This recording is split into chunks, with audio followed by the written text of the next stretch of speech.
এটা হলো আঙুর গাছ, রেড লাল প্রজাতির আঙুর গাছ।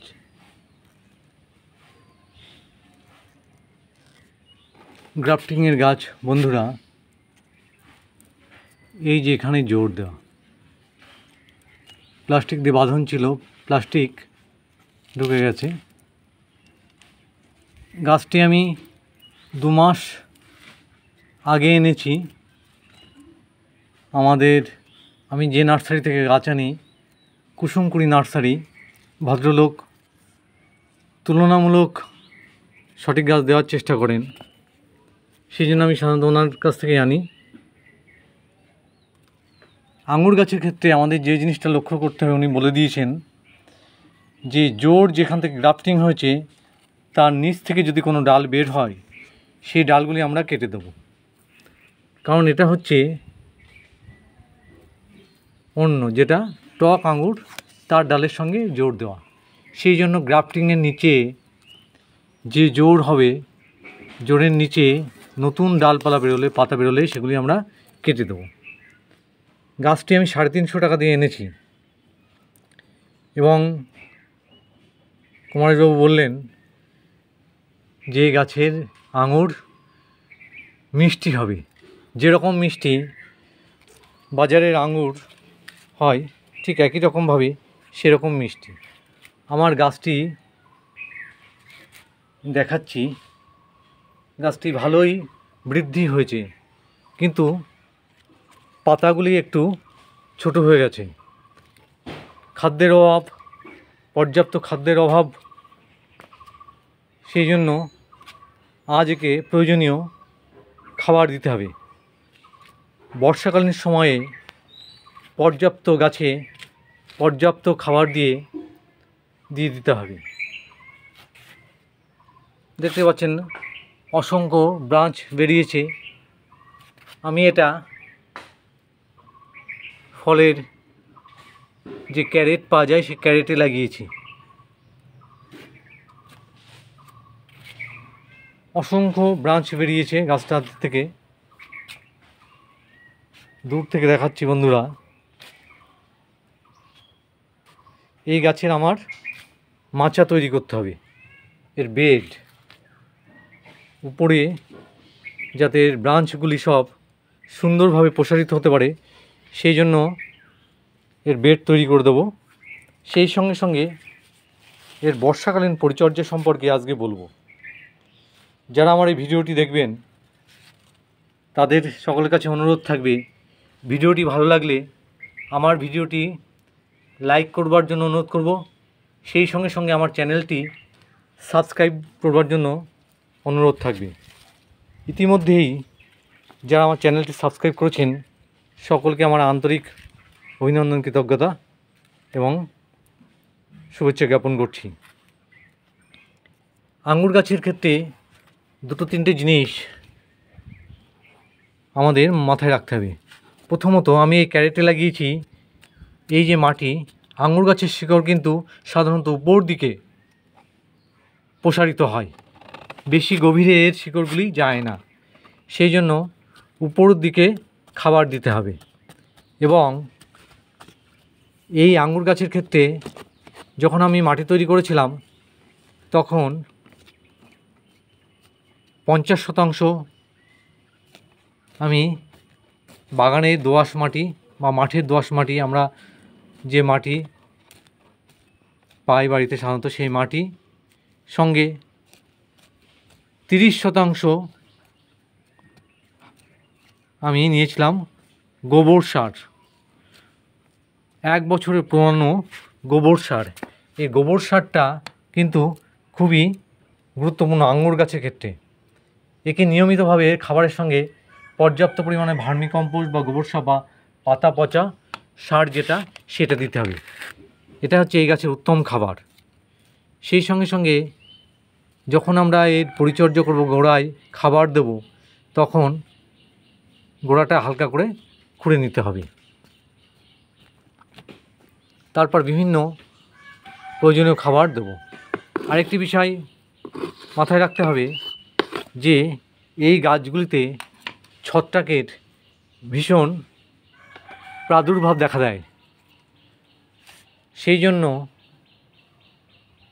নিয়মিতভাবে একে ছত্রাকনাশক স্প্রে করতে হবে। বাজারে বিভিন্ন প্রকার ছত্রাকনাশক কিনতে পাওয়া যায়। আপনারা যেটা পাবেন ফাঙ্গিসাইড, সেটা নিয়ে একে অন্তত 15 থেকে 20 দিন বাদে বাদে স্প্রে করে দেবেন। আর পোকামাকড়ের উপদ্রব এই গাছের ক্ষেত্রে যেটা হয়, পাতার নিচে একরকম সূক্ষ্ম সূক্ষ্ম পোকা লাগে এবং পাতাটাকে খেয়ে নেয়, আস্তে আস্তে হলুদ হয়ে যায় পাতা, মনে হচ্ছে যেন গাছ মরে যাবে। তখন স্প্রে করতে হবে কীটনাশক। আঙ্গুর গাছে যদি আঙ্গুর না থাকে, তাহলে আমরা বাজার থেকে যে কীটনাশক রয়েছে বিভিন্ন, আমি যেমন ওস্তাদ ব্যবহার করি 1 লিটার জলে 1.5 ml। ফল আসা আগে পর্যন্ত কিন্তু ওস্তাদ ব্যবহার করব, ফল এলে তারপর আর ওস্তাদ ব্যবহার করব না। তখন আমি ব্যবহার করি নিম তেল। ওস্তাদটা 1 লিটার জলে 1.5 ml এবং নিম তেল যদি ব্যবহার করি, বাজারে বিভিন্ন নামে নিম তেল পাওয়া যায়, যেটা আপনারা পাবেন 1 লিটার জলে 3 ml হিসাবে এটা স্প্রে করে দেবেন 15 থেকে 20 দিন বাদে বাদে। আর নিয়মিতভাবে সূর্যালোকে রাখতে হবে, তাহলে গাছে আঙ্গুর আসবে এবং সেই আঙ্গুর মিষ্টি হবে। আজ আমি আমার গাছের যে খাবার দেবো, সেই খাবারগুলি প্রথমে মিশ্র সার হিসেবে তৈরি করে নেব। কী নেব? আমি প্রথমেই যেটা নেব সেটা হচ্ছে 200 গ্রাম মতো আমি গোবর সার নিয়ে নিই। 1 বছর পুরানো গোবর সার। কাঁচা গোবর কিন্তু কেউ দেবেন না। কাঁচা গোবর দিলে কি হবে? কাঁচা গোবর দিলে গাছ মারা যাবে। গাছের গোড়ায় যদি আমরা কাঁচা গোবর দিই, তাহলে কিন্তু সেই গোবরের যে বিষাক্ত একটা গ্যাস রয়েছে, সেই গ্যাসের সংস্পর্শে গাছ মারা যাবে। গোবর সার নিয়েছি। এবার আমি টবে যারা গাছ লাগাই আমরা, তাদের জন্য একটি উত্তম খাবার হচ্ছে সিএমএস দানা। এই দানা আমি 5 গ্রাম মতো নেব। দেখতেই পাচ্ছেন বন্ধুরা, যেখানে গাছের খাবার পাওয়া যায় সেখানে বলুন সিএমএস দানা। 5 গ্রাম মতো সিএমএস দানা নিয়ে নিচ্ছি, এর মধ্যে মেশালাম। মাটিটা নরম রাখার জন্য, হালকা রাখার জন্য যে সারটা আমাদের দিতে হবে সেটা হচ্ছে ফসফেট সার। আমি এখানে 50 গ্রাম মতো ফসফেট সার নিয়ে নিয়েছি। এটি মাটিকে নরম রাখতে সাহায্য করে এবং গাছের শিকড় সহজেই মাটি থেকে তার পর্যাপ্ত খাবার সংগ্রহ করতে পারে। এরপর যে জিনিসটা নেব সেটা হচ্ছে পান খাওয়ার জন্য বাড়িতে আমরা যে চুন ব্যবহার করি, সেই চুন 5 গ্রাম মতো চুন নিয়ে নিতে হবে। এই চুনটা ব্যবহার করার ক্ষেত্রে সতর্কতা অবলম্বন করতে হবে যে বাজার থেকে কিনে সেই চুন কিন্তু আমরা সঙ্গে সঙ্গে ব্যবহার করতে পারবো না। অন্তত 10 দিন খোলা বাতাসে রেখে দিতে হবে। তাহলে কী হবে? খোলা বাতাসে চুন থেকে বাতাসের সঙ্গে বিক্রিয়া করে তার যে রাসায়নিক শক্তি সেটা হারিয়ে ফেলবে এবং গাছের কোনো ক্ষতি হবে না। কিন্তু সরাসরি যদি আমরা বাজার থেকে এনেই গাছের গোড়ায় দিই, তাহলে গাছের গোড়ায় শিকড় তাপে নষ্ট হয়ে যাবে এবং গাছ মারা যাবে।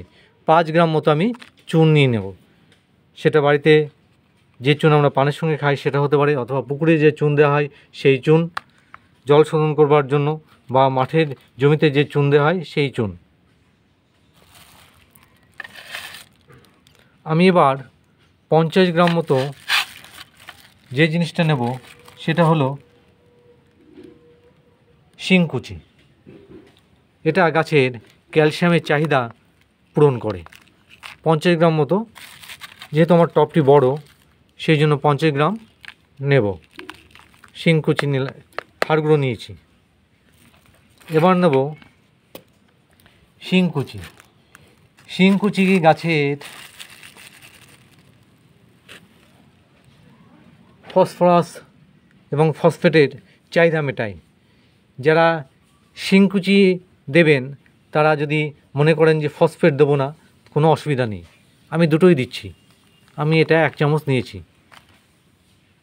10 থেকে 20 গ্রাম মতো নেবেন, হালকা তো সেই জন্য 20 গ্রাম নিয়েছি।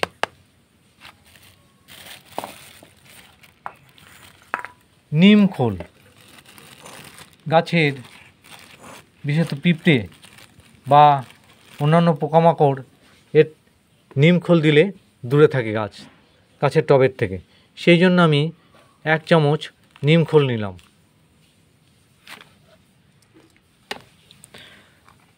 আমি যে জিনিসটা নেব সেটা হচ্ছে সরিষার খোল। বাজার থেকে যে সরিষার খোল আমরা কিনতে পারি, গুঁড়ো সরিষার খোল, সেই গুঁড়ো সরিষার খোল আমি 50 গ্রাম মতো নিয়ে নেব।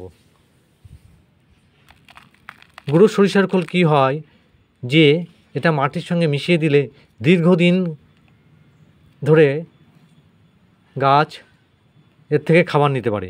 আর আমরা যদি জলে পচিয়ে দিই তাহলে কী হবে, সেই খাবারটা গাছ সাথে সাথে নিয়ে নেয়। সেই জন্য গুঁড়ো খোল দিলে এটা আস্তে আস্তে এর ক্রিয়া শুরু হয় এবং গাছ দীর্ঘদিন ধরেই তার প্রয়োজনীয় খাদ্য উপাদান সংগ্রহ করতে পারে। 50 গ্রাম মতো গুঁড়ো খোল নিয়েছি। এবার একটি উপাদান নেব রাসায়নিক সার। এটি হলো 10-26 দানা সার বা ডিএপি সার 10-26। এই 10-26-এর মধ্যে 10% নাইট্রোজেন, 26% ভুল বললাম, 10% পটাশ এবং 26% ফসফরাস এবং নাইট্রোজেন রয়েছে। 10-26 যেহেতু আমার টব বড় সেই জন্য আমি 10 গ্রাম মতো নেব। যাদের টব ছোট তারা 5 থেকে 7 গ্রাম নেবেন। এবং একটি জিনিস বলবো, গাছের গোড়া থেকে এই দানা সার অন্তত 4 সেন্টিমিটার দূরে দেবেন। আমি এটা মেশাচ্ছি না, আমি এমনিতেই টবের আমার যে গাছের মাটি রয়েছে দূর থেকে আমি এই সারটা দিয়ে দিচ্ছি।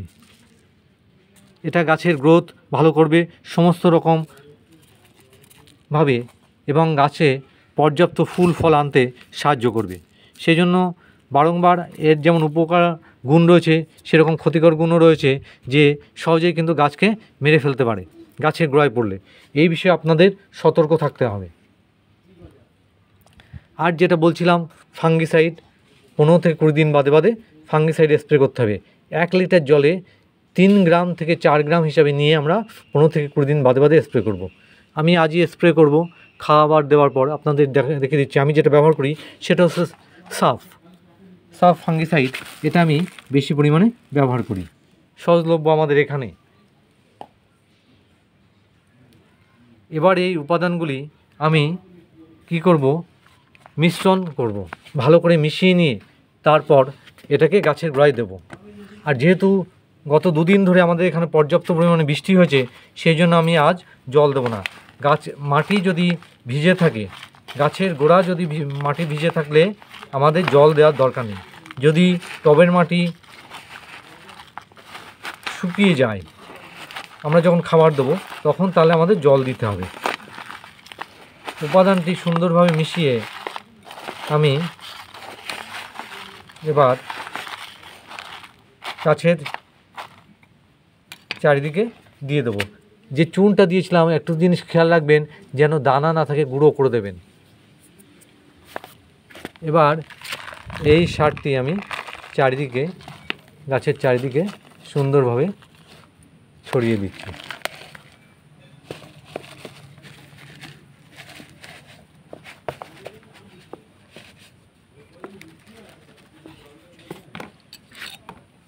এরপর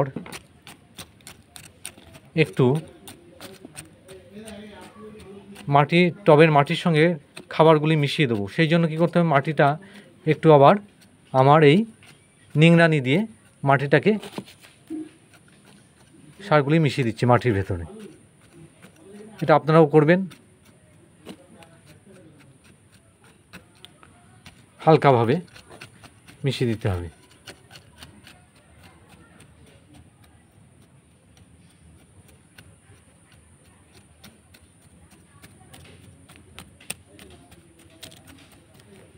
সুন্দর করে।